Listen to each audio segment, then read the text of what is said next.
Hello YouTube, Cliff back with another video.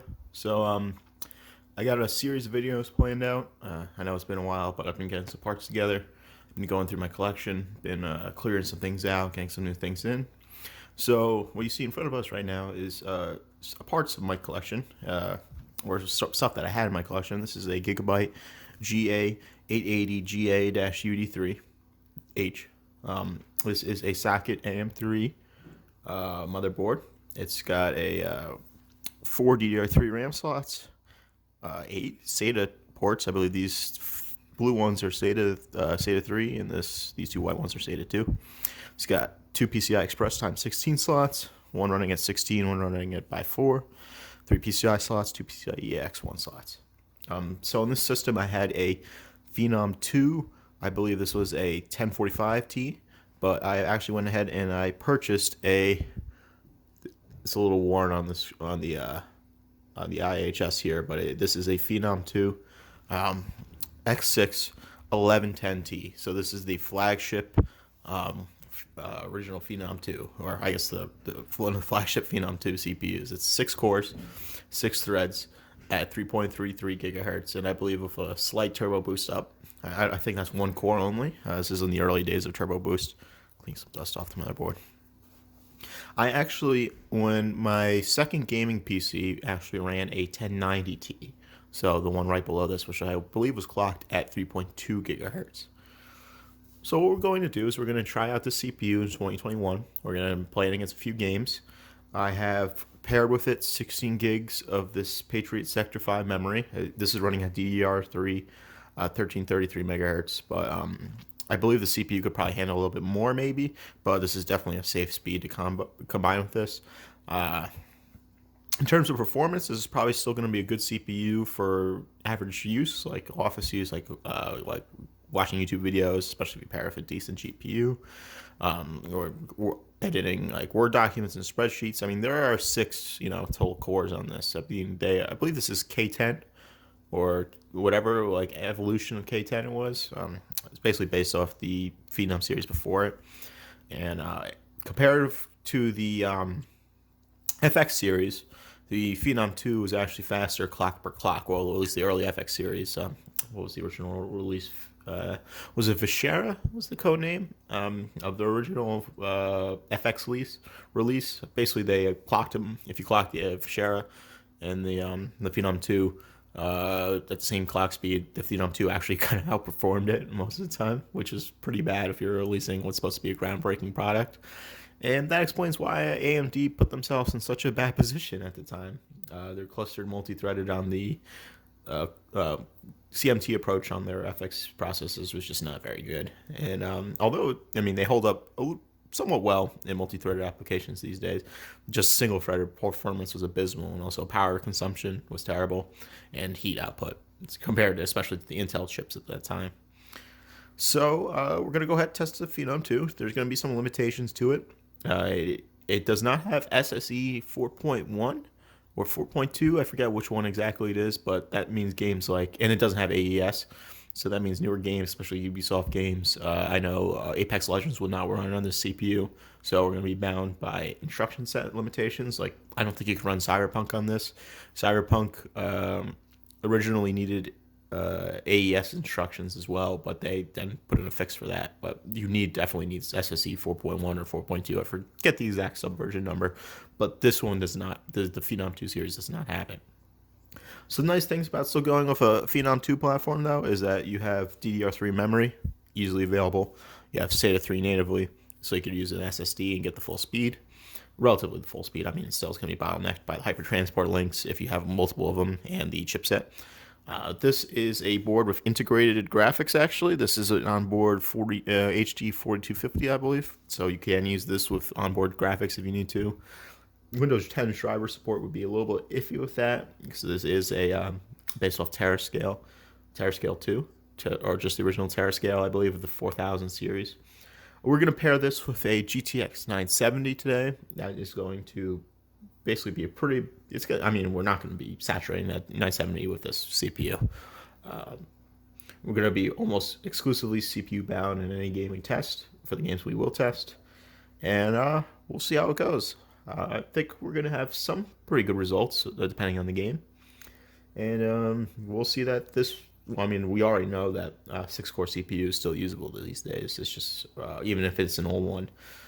The thing about the Phenom 2 series is that it was released at an interesting time. I believe it was released around the time that Sandy Bridge, right before Sandy Bridge released, or it was definitely around the first generation of the Intel Core processors, and I believe it competed with both the Core 2 Quad and maybe the first gen Intel CPUs, or maybe even the second gen CPUs.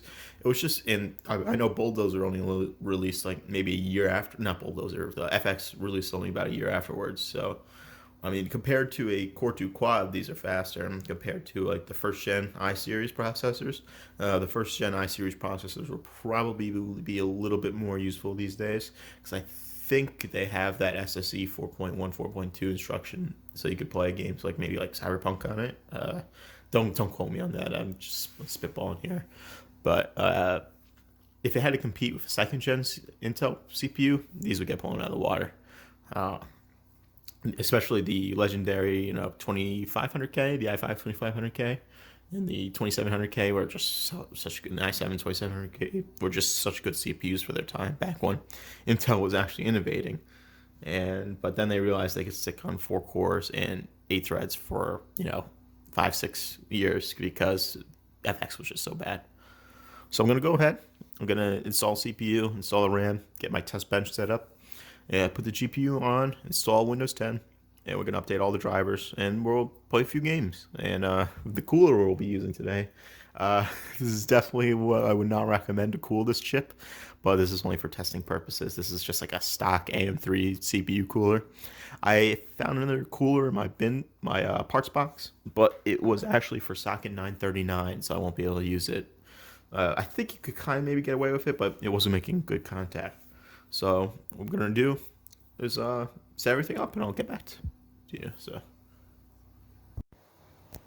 okay, after a few day hiatus, I finally got around to set up the workstation, or I guess the test bench. As you can see, I got a new test bench here. This is just an old piece of a ATX case I got from scrap. This will allow me to actually, put the board on something legit, and also hook in the PCI Express cards, PCI cards, without them having to fall over. So we got our CPU installed. We got our power connector. This are all power connected up. This is an Antec, I believe, 650 watt power supply. I had this in a case before, so that's why that's like that.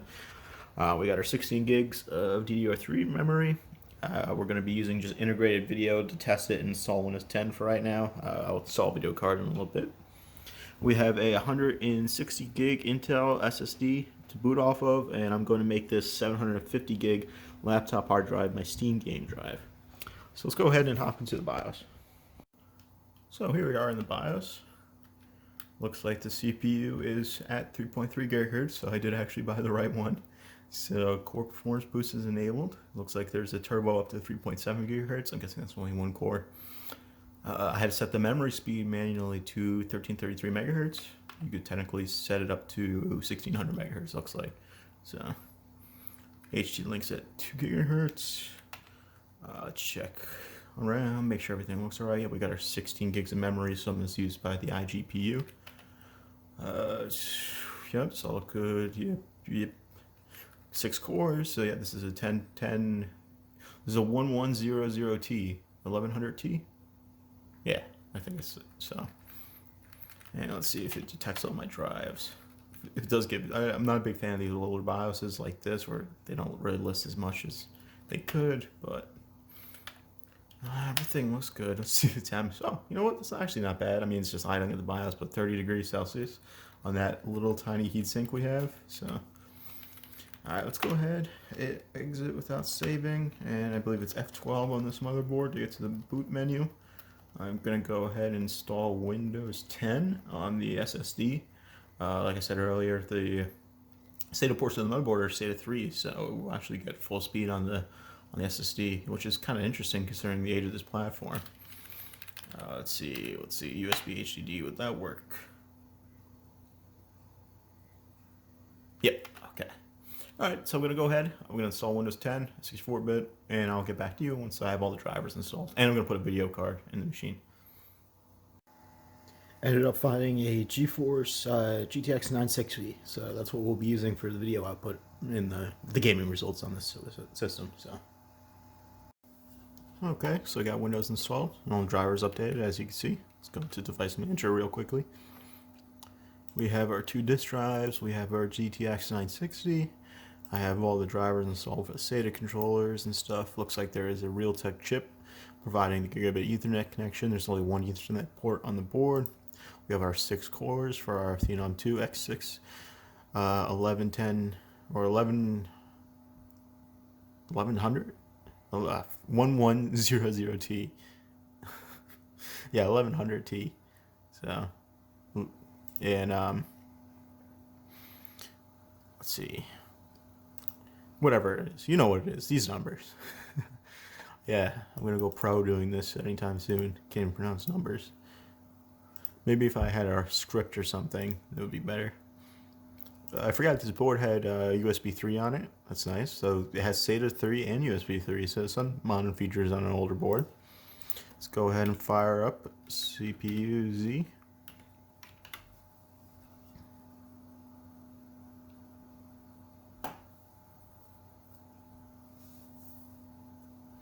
Okay, so we got our Phenom. It's a Thuban core. Thuban. TDP is reported to be 126 watts, but it's probably 125 watts. 45 nanometer lithography. Yeah, it has SSE 4A, but not SSE 4.1, which is required for most modern games. Obviously, no AES support. It's running at about 3.3 gigahertz, but I believe one core could boost up. It's got, let's see, 6 megabytes L3 cache, 6 times half, 3 megabytes L2 cache. So not a lot of cache on it, considering it's 6 cores. So I'm guessing it had to cut out cache in order to fit all the cores on the 45 nanometer process. We are running the Gigabyte GA880GA-UD3, and it looks like, I believe this is the latest BIOS. F7 dated it at 11/24/2010. Max Mortar PCI Express version is 2.0. We have our 16 gigs of DDR3 RAM running at 1333 megahertz. So yeah, this is right. So 670 times 2. I'll get you there. It's Patriot through 1333 Elk series. So GTX 960. We'll go into GPU-C and grab some more about that.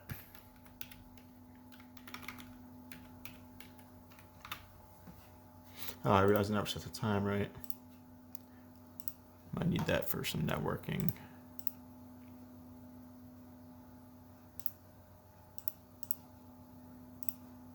Okay. So we have our GTX 960, 28 nanometer, released in 2015.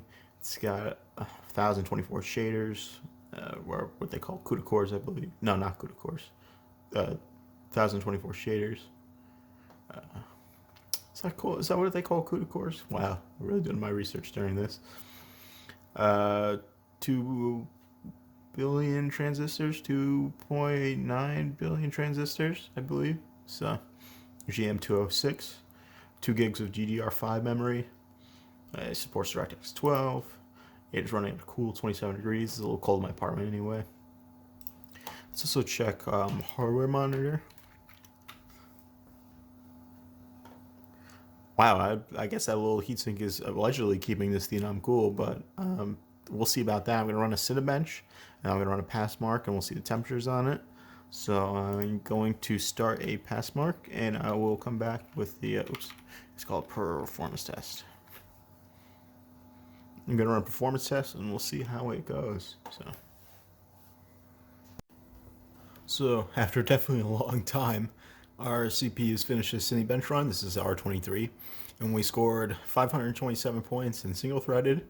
That puts us around not very good. At least the number 9 on here is a 4850HQ, which is 4th gen Intel system, and that's clocked at 2.3 gigahertz. It was probably boosting, but still, this is a desktop class processor that can boost itself as well, and it's clocked at 3.33 gigahertz natively. So, kind of the same clock performance as the X5650 here, which I believe is 1st gen I based. Core i based. So we're gonna be around first generation Core i based single threaded performance. Definitely a little bit lower probably. If this was clocked at 3.3 gigahertz, this X5650 would definitely be above it. If we go to our multi-core score, we are below basically just about everything. So, or I mean, in this little click list here, I could add some more stuff to compare. But just looking at our modern Ryzen 7 1700X, so when the first generation Ryzen has almost 9,000 points, whereas this barely is about 2,750. So even when you round this up to 3,000, it's still only a third as fast as the 1700X, which is crazy. So definitely don't be going buying one of these CPUs thinking it's going to be a workhorse because it has 6 cores. Even like the 7700K, which is only a 4-core 8-threaded CPU, just absolutely destroys it. I mean, obviously it's a lot newer. And then that same 4850HQ, it's better multi-threaded even with 2 less physical cores. It gets beat out by this 11th gen low ultra power CPU here too as well. So if we go over to our pass mark rating, we scored 2,668.9 points. Puts us in the 37th percentile. Not bad. Our CPU percentile is in the 19%, which is pretty bad. Our graphics are around 50% with the GTX 960. Definitely not a bad card per se. And our storage mark is actually pretty decent at 40% because of the SATA 3 on the SSD. Memory mark was low because DDR3 1333 megahertz isn't very fast, and also the memory controller on the Phenom is pretty weak. During these 2 runs, let's see what temperature spiked up to. About 60 degrees Celsius max on the CPU. I don't know what the Phenom can handle normally, but I guess that little tiny block of aluminum is actually doing a pretty good job on a 6-core CPU, 120 watt, 25 watt CPU part, or TDP part. I don't know what the max temp is, but it's definitely helps out. My apartment is pretty cold right now, and it's keeping it cool. As you can see, it's the lowest temperatures around the low 60s because it's about 6 degrees in here.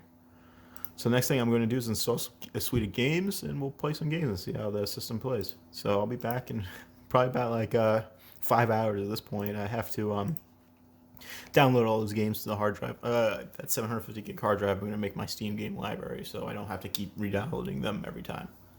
So see you in a few. So after a weekend away, look what came in the mail. This is a MSI OEM version of a GTX 1060. I use that to replace the 960 that I was using, and I'll use this card for future testing. It's a little bit better, obviously, than the 960. Definitely overkill for this platform. I went ahead and got in a whole bunch of games installed, and let's test them. Okay, first game we're going to test is the 2016 version of Doom. We're running this in Vulkan. Not sure if I'm supposed to be using OpenGL or using NVIDIA GPU, but I do believe, I'm not totally sure if the API leverages these older cores better, but that's why I switched it to Vulkan. We're running this at 1200p, which is the resolution of my test monitor here, and our high quality setting, and we're on the high quality preset. So let's go ahead and load this up. I also put in, nope. Oh, that's nice. Can I just get this is the test one I usually want.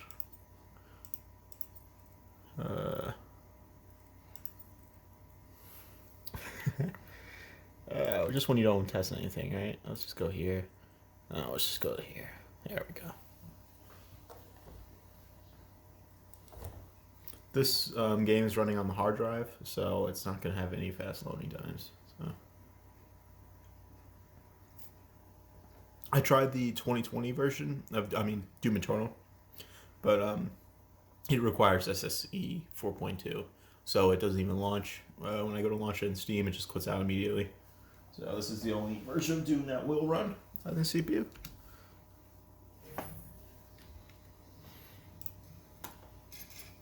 Looks like we're getting well into the hundreds of FPS, but then again, this is an extremely well optimized game, especially when running in Vulkan mode.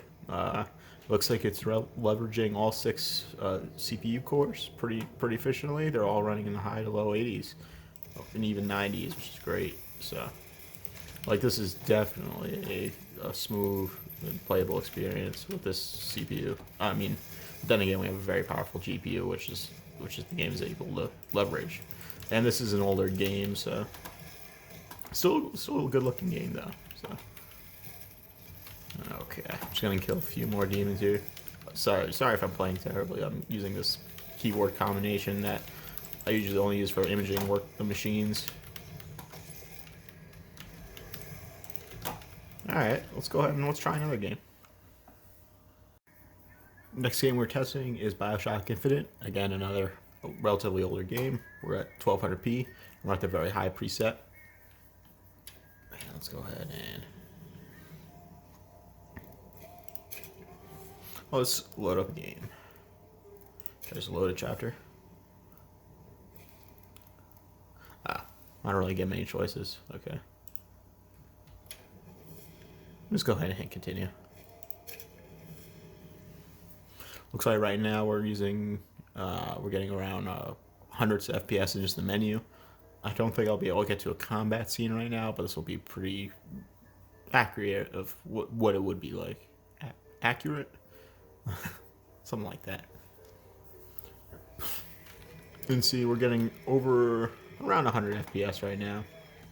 Getting some screen tearing. This game still looks pretty good considering. I think it's the art style of BioShock. So I always kept throwing my keys on the WSAD key. Hands on the WSAD keys, I mean. Their art style's always held up pretty well, so. Yep, we're around 100 FPS. I'm guessing if there's action and explosions, it might dip down around. Our CPU cores are definitely not being utilized as much. Our GPU is being utilized pretty heavily, so I'm guessing this is more of a GPU-bound game. So, but yeah, our CPU cores are hovering in the low 50s to 60s, and we're getting around 100 FPS. So, let's go ahead and try our game. Next game is going to be Fallout 4. We're going to play this at 1200p with a high detail preset. So.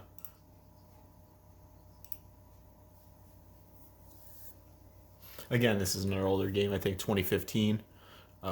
Again, we're limited by the games that the Phenom can support, which limits us to games mainly 2020 and old. I mean, I guess that's only last year, but I guess mainly like 2018 and older. Around 2019 is when they started. 2020 is when they started making games that require SSC 4.2 and AVX instruction sets. Again, this is running on the 750 gig Western Digital hard drive. I believe that's a 2.5-inch laptop SATA 2 hard drive, so definitely not fast. So,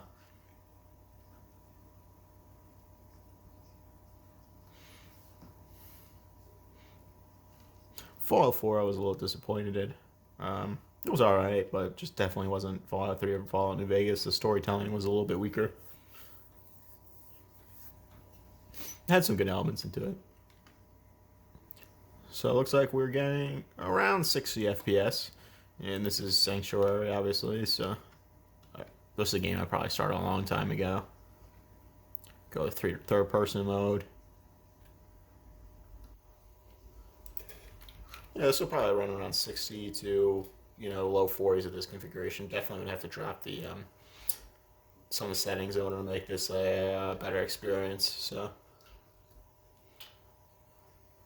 Looks like our GPU's not getting utilized very well. It's only at about 50% usage. Oh, it spikes up to 80% usage sometimes, but this is definitely not a well-balanced configuration right now. Okay, let's go ahead and try another game. Here's a bit of an oxymoron. This is a new old game. So this is Halo Master Chief Collection. This is the Steam version. Let's go ahead and just hop into a Halo 4 campaign because it is one of the more let's see, one of the more intensive, I guess, games. I forget when Halo 4 came out. It definitely was on the Xbox One, so it had to be maybe around 2014, 2015. So let's go ahead and just let's see if I can start a game here.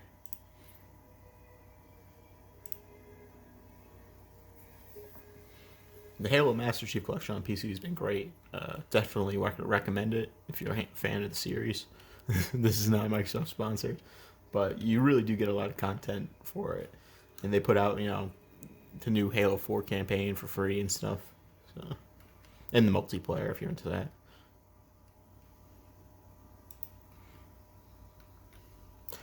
I'm guessing the next one is, what was it? Halo 5 Guardians was the last one. So, oh, Halo 4. Am I confusing Halo 5 of Halo 4? Yeah, I think I am. So I'm guessing Halo. So now, yeah, Halo 4 was on the 360. I don't know. Guardians, I know, is on the Xbox One, definitely, 100%. I skip this. Hello, Bueller. Oh yeah, the die dashed. Yep, I'm here to help. I'm here to play. Or just getting a solid 60 FPS in the cutscene.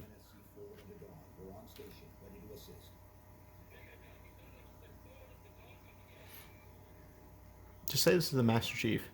Come on. Alright, anybody.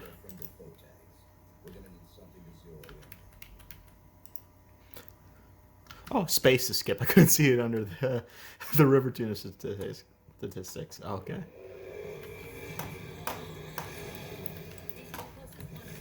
Yeah, we're just getting a smooth 60 FPS. Obviously, I mean, like, with any game in the Master Chief Collection, you'll probably be able to run it just fine. Because, if it was running on the original base Xbox One, it was running on basically the same architecture. The Jaguar cores were lower power, basically bulldozer excavator cores, I believe.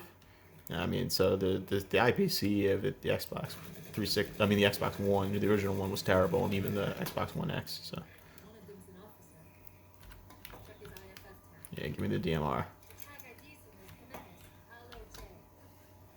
Yeah, this is running good. This is great. So if you had the CPU and you wanted to play Halo, you definitely could. Let's go ahead and try another game. Next game on the list is Metro Last Light Redux. If I could speak. That's why I will never be a professional YouTuber at this rate. So my words are always just verbal spaghetti. But running it very high, 1200p. This is, like I said, the Redux version, so it has a little bit better graphics. Let's go ahead. Let's just try a random one. Let's go. Hopefully, one that has some, maybe some gunplay. Yeah, that's fine.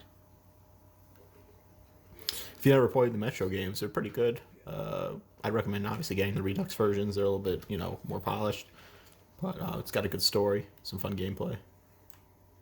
Oh yeah, it's a dark one. I remember. Looks like we're getting like hundreds of FPS right now.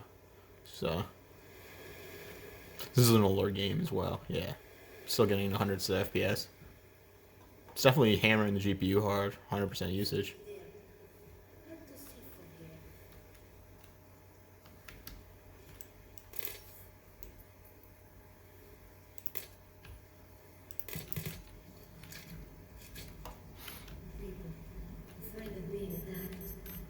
Yeah, this is definitely a good experience as well. So, not much to show. Is it flashlight F? Yeah.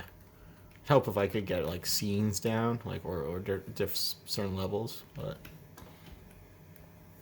let's go ahead and try another game. Next game is another Bethesda game. This is Skyrim, the special edition, which is I believe it requires DX11. That's what makes it somewhat special. The graphics are a little bit better.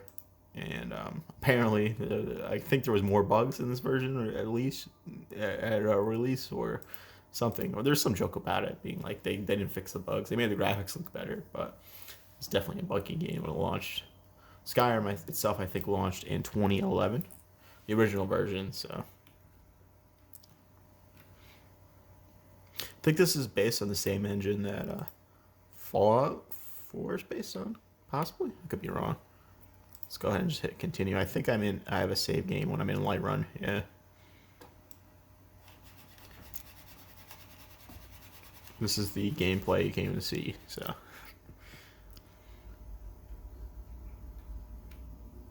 Again, load times going to be a little bit longer on a hard drive than a solid state drive.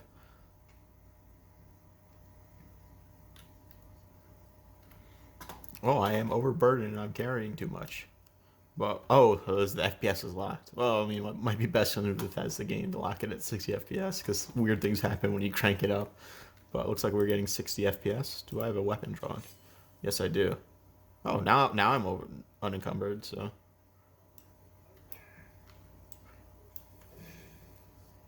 Stop right there, criminal scum. I'd rather die. Am I a Khajiit in this? I think I am. Yeah, I got the tail. I should play this some more. I think good thing this still has my save on it, so this must be some sort of cloud save. Oh, I dead? Yeah. Okay. So that was a constant, basically 60 FPS experience with a few drops here and there, so let's go ahead and try a new game. Next game up is a little different. This is Sid Meier's Civilization 6. So this is more of a CPU intensive game. We have it running at medium settings at 1200p. And let's go ahead and let's just hop into a game real quick. Or, you know, let me load a game. Do I have anything Steam Cloud? I don't have any. Okay, darn. I was hoping I would just jump into a game. Because then I'd be able to better represent the turn timers, especially if you get later in this game. The turn timers get a little bit longer because the AI needs to do a whole bunch of stuff, and so that really relies on your CPU. I believe Gamers Nexus uses turn timing as a CPU benchmark when they benchmark CPUs, I believe. So this is not game. This is Cliff's Nexus. It's the low budget, non-affiliated YouTube channel. Definitely taking a little. Oh, well, I'm used to it on my main system at 9900K. I'm used to this loading off an NVMe drive, so it usually loads in like maybe like 10-15 seconds. But with it loading off that hard drive, it's gonna take a little while. And Phenom DDR3. Definitely the biggest bottleneck right now is for this is the hard drive loading times. So if I moved it over to an SSD, we would see a little bit better performance gain. So we got the Gorgo of the Greek Empire. So she's like a military culture kind of civilization. So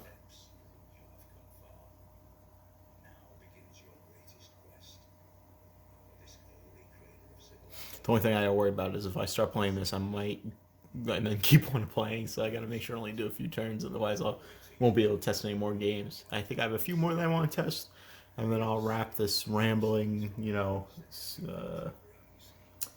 rambling. What's the word I'm thinking for? Kind of like dialogue of a madman with his computer parts. So listening to Sean Bean. Hopefully I don't get, DMCA'd. They're gonna go after me with all my millions of dollars in YouTube revenue. Spoiler: I don't have any YouTube revenue. All right, let's go ahead and begin game. Oh, I'm getting tips. This is interesting. Oh, because I'm on the new computer. Yeah, next, yeah. Okay, I got it. Yeah, I got it. Oh no, I didn't mean to hit that game. I want to toggle strategic view. No, I want to go to Can I do map options? Show yield icons. There we go. I'll be settling off fresh water. Oh no, the animations are enabled. Oh god. Go so slow. Reason why I settled here is I would want to be on water, but I would also want to be able to get a nice maybe harbor going here with the two crab adjacencies, the honey, and the silk right next to us is a good, good starting location. I don't know. I'm just playing a few turns, but obviously this was running fine. I'm getting a constant 60 FPS, but then again, in the later game, this might struggle a little bit. But this is definitely a game you can play on the CPU. So, okay, this is a popular game, I guess. Still, this is Fortnite. If you noticed, I have no idea what I'm doing on this anymore. I used to play this maybe in the what's it called? Season 1. Or I guess when it just was like the new hot thing. Now there's so many things in here that I have no idea what's going on. We're playing it at 1200p at high settings with no FPS cap on. And as of right now, we're getting around, just in the menu, we're getting around 120 FPS. But let's see as we get on the battle bus, if that's still what happens. I do not know. I'm not one of the kids these days, It's an old man. Kids in their Fortnite. I have no idea what it is. There's apparently like boats and stuff in this now. Back in my day, they didn't have boats in Fortnite. Oh, this is a little, we're getting a little bit of some 1% lows right here. Okay. Let's see if I still remember this. A little bit. Yeah, this is a little bit stuttering at this resolution. Well, don't worry, I'm an equal opportunity shooter right now. Yeah, we're getting some low spikes right now. So drop. What's the drop button? I forget what this is. Oh, space. Yeah, definitely could fix these lag spikes by changing the settings. I'm guessing this is probably like a view distance issue. So let me just go die. Let me just go get killed real quickly. Alright, I'm going down so slow though. Someone around here. Let me go try to beat him up.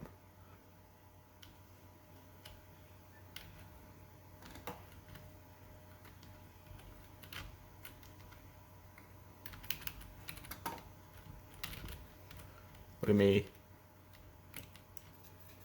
Boom, boom, boom, boom, boom, boom, boom. Is it a bot? Hey, what is that? It has to be a bot, right?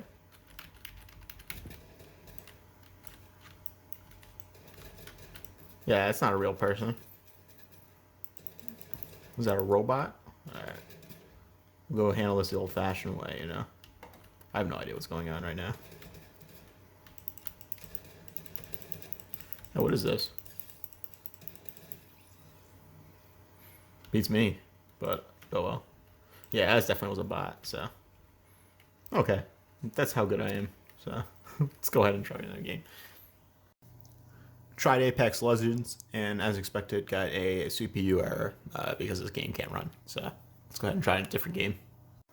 All right, last game on the list is just League of Legends. Nothing too special. Just fired up an ARAM, but I knew this was going to be like in the heavy like hundreds of CPU FPS. It's like 240 FPS right now, so this is nothing. Let's just flash. Let's just go. I mean, let's just E. You know. Let's just go get executed. Why not? This is just a bot game. I just want to see what it played like. I knew this was going to be fine. But esports games will just all run fine on the CPU as long as they don't require the CPU instructions like Apex. And I think that's it. I'm going to call this a video. I have no idea how long this is, but I'll get back to you with a preview of what's on the docket for the next video. So this is a quick preview of the next video. This is an AMD Phenom 9950. This is one of the fastest, or I believe the fastest, AM2 original or OG Phenom CPUs. So this is a 4-core, I believe 2.5 or 2.6 gigahertz processor. And we're going to try this in an AMD 780G motherboard with 8 or 16 gigs of DDR2. And so we'll compare this on the exact same setup to that Phenom 2 we just tested and see how well this OG Phenom performs. So that'll be in the next video. Until then, make sure not to like, not to comment, and not to subscribe. So, all right, it's Cliff signing out.